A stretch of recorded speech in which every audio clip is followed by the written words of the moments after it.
কিয়ামতের দিন আল্লাহর দরবারে কেউ কথা বলতে পারবে না আল্লাহর নির্দেশ ছাড়া। নবী করিম সাল্লাল্লাহু আলাইহি সাল্লামকে সাহাবায়ে কেরাম জিজ্ঞেস করেছেন, হে রাসূল, আপনার আব্বা এবং আম্মার অবস্থা কি হবে?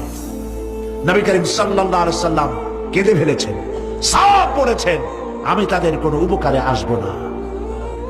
পৃথিবীর সব মানুষ, সাহাবায়ে কেরাম বাদ দেন, পৃথিবীর সমস্ত মানুষ একত্রিত হয়ে আবু তালেব রাসূলুল্লাহকে যে ভালোবেসেছেন, ওর 1000 ভাগের 1 ভাগও সারা দুনিয়ার মানুষ রাসূলুল্লাহকে ভালোবাসতে পারবে? পারবে? নিজের ছেলে আলীকে, আলী রাদিয়াল্লাহু তাআলা আনহুকে আলাদা বিছানায় শোয়াইয়া, ছোট্ট মানুষ হযরত আলী আলাদা জায়গায় রাখিয়া মুহাম্মদুর রাসূলুল্লাহ সাল্লাল্লাহু আলাইহি সাল্লাম এতিম মানুষ তার কলিজার সাথে বুকের মধ্যে আশ্রয় দিয়ে আগলে রেখেছেন বুক ভরে। সেই আবু তালেব মৃত্যুর সময় নবী করিম